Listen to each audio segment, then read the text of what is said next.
To welcome a large number of esteemed guests and delegates, members of cabinet from a number of different countries, heads of the BRICS Business Council chapters, ambassadors and high commissioners. It's now my pleasure to invite the President of the Republic of South Africa, our host, who has inspired us with a vision of Africa and her place in the world. Please welcome His Excellency, President Cyril Matamela Ramaphosa.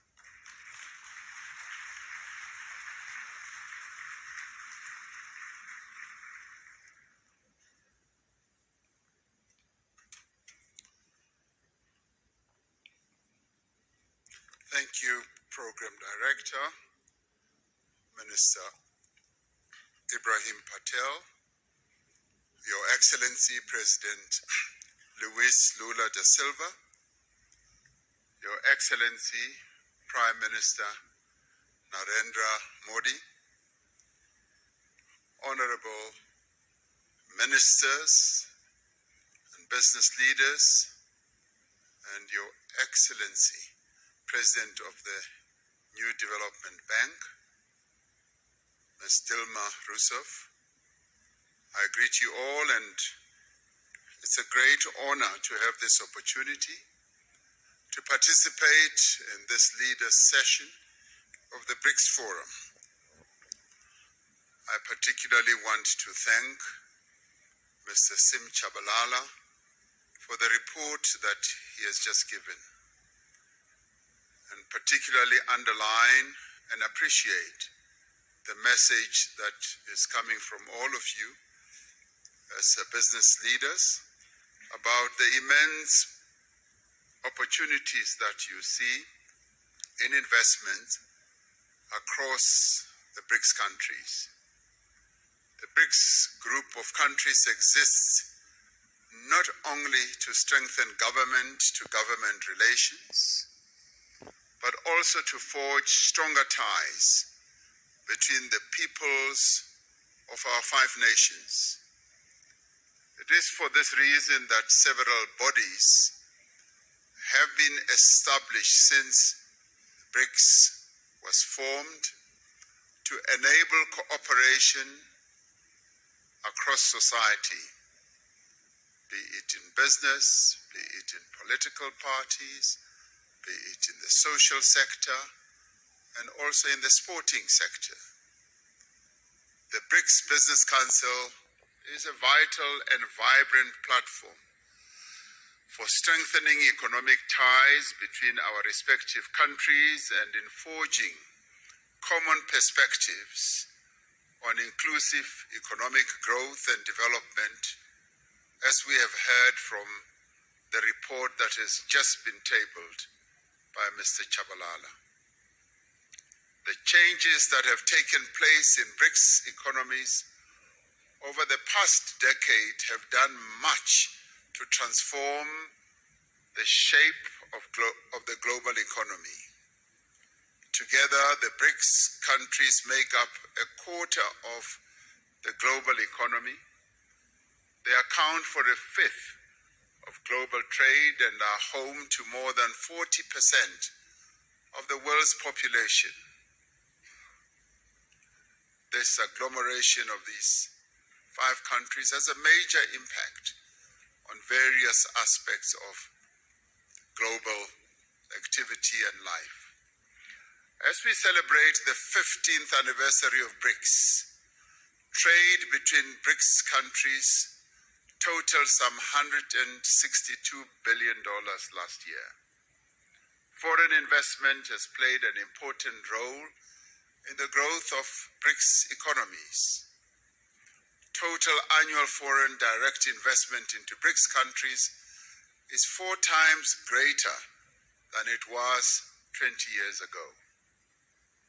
However, the new wave of protectionism and subsequent impact of unilateral measures that are incompatible with WTO rules undermine the global economic growth and development. We therefore need to reaffirm our position that economic growth must be underpinned by transparency, by inclusiveness. It must be compatible with a multilateral trading system that supports a developmental agenda, the type of developmental agenda that the 5 countries that are members of BRICS have embraced right from the onset.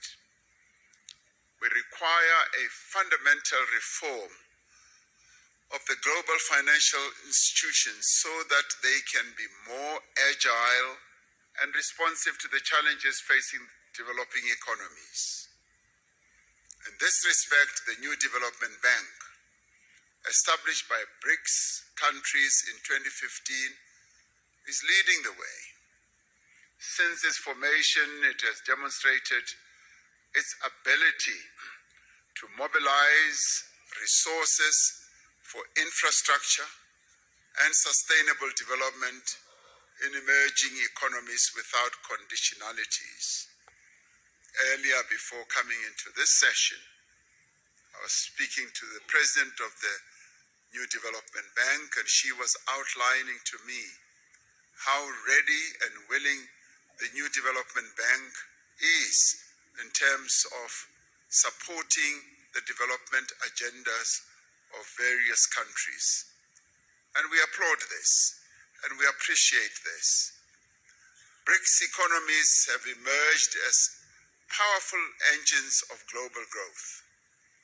Yet the rapid economic, technological, social changes underway create new risks for areas such as employment, equality, as well as poverty in many of the BRICS countries. It is quite heartwarming to hear you as business people, as one listened to Mr. Chabalala's report, also focusing on issues such as poverty reduction and elimination, and inequality as well. It isn't often that you hear such very positive and forward-looking messages from the business community. So it's wonderful to be in a forum under the aegis of BRICS that you as business leaders are in tune with the developmental agenda that needs to be pursued to lift the people who live in BRICS countries and beyond out of the ravages of poverty and inequality. We therefore call on the business community to join hands with us to identify solutions to these and many other challenges affecting our respective economies.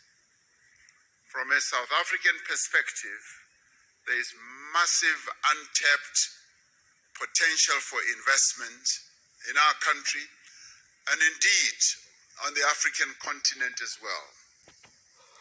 In recognition of this potential, the theme for this 15th BRICS Summit is BRICS and Africa,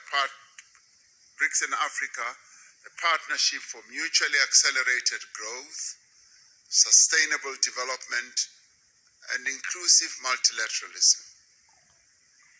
Africa is a continent of great opportunity in industrialization process in a variety of sectors. This continent is rich in the critical minerals that will drive business success in the 21st century. The continent has resources of lithium, vanadium, cobalt, platinum, palladium, nickel, copper, rare earth minerals, rhodium, and many others. And these are the minerals that are bound and are driving economic activity across the world. African countries have made it clear that the investors of choice are those who will come and invest in our continent, but also process the resources here close to source, so that African countries do not export rock and sand, but export finished products as we would like to do. We are developing stronger regional value chains that will connect a number of African countries, providing investors with diversity, with strength, as well as with resilience. The African Continental Free Trade Area creates a single market that is expected to grow to 1.7 billion people and nearly $7 trillion in consumer and business spending by 2030. The success of the African Continental Free Trade Area will require a massive investment in infrastructure. We need to mobilize the substantial financing that is needed to build the roads, the ports, the rail, energy and telecommunications network that will enable industrialization and trade. It is also pleasing to hear that you as the business community, you also see this area as opportunities that you can invest in. Growth in African economies will be driven in the main by small and medium enterprises. This requires focused as well as effective support to these businesses. It is important that specific financing be directed also to women-owned businesses so that they can harness the benefits of the continental free trade area.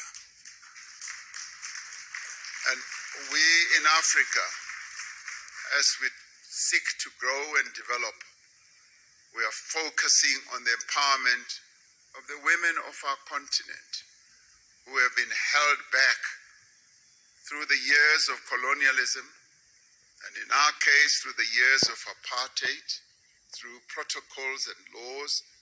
And we are saying we need to free the women of our continent so that they can trade, so that they can be in business and grow the economies of our various countries. Africa has a young, digitally connected and urbanizing population, a population which provides a stable workforce for companies in the future. The investment in skills development is continuing to grow. These factors all position Africa as the next frontier of productivity and growth. The BRICS countries have an opportunity to contribute to and participate in Africa's growth story. This can be achieved through greater cooperation in areas such as infrastructure, agriculture, manufacturing, new energy, and the digital economy. I was pleased to hear that these are also areas that you as business people are focusing on. South Africa has an important position in growing the African market, facilitated by the Africa Continental Free Trade Area and other free trade agreements. South Africa's industrial strength, our mineral endowments, and our large market opportunities provides a compelling value proposition for companies wanting to establish their businesses here. South Africa has significant industrial capacity with Africa's most advanced industrial innovation and fabrication base. Firms that have invested here recognize that South Africa has deep local capital markets and strong financial systems. We have a diverse and sophisticated economy, and this country possesses world-class infrastructure, skills, abundant natural resources, industrial clusters, and a host of incentives to support investment. And And many investment and partnership opportunities exist in renewable energy, in infrastructure, aquaculture, and ICT, automotives, pharmaceuticals, and advanced manufacturing, amongst others. It is clear from the report that we have just received that this has been a very productive business forum. And I'd like, as I end, to commend the BRICS Business Council, the respective ministers from the BRICS countries and officials, and all business leaders who have made a meaningful contribution for the success of this business forum, and to have all of you, almost 1,500, I'm told, to have this, what I see as a very successful business forum. I sincerely hope that your participation in this BRICS Business Forum will yield the productive outcomes that are required for us to catapult BRICS economies towards a more equitable and accelerated growth. In 2 hours or so, the BRICS leaders will sit together in a retreat to discuss a number of BRICS-related matters. And one of those is the expansion of BRICS. A number of countries, some of which are represented here, are seeking to be part of this BRICS family. And we appreciate that.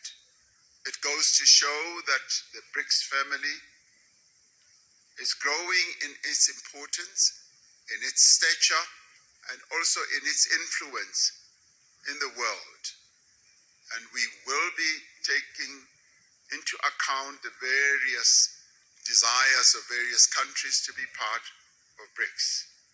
So we hope to take into account the report of your discussions here as well, as we consider the way forward with BRICS. Your participation here really strengthens the BRICS story. It confirms that BRICS is an important player in the geopolitical and economic architecture of the world. And so we hope that it will continue to be so. Thank you very much for participating. We thank you.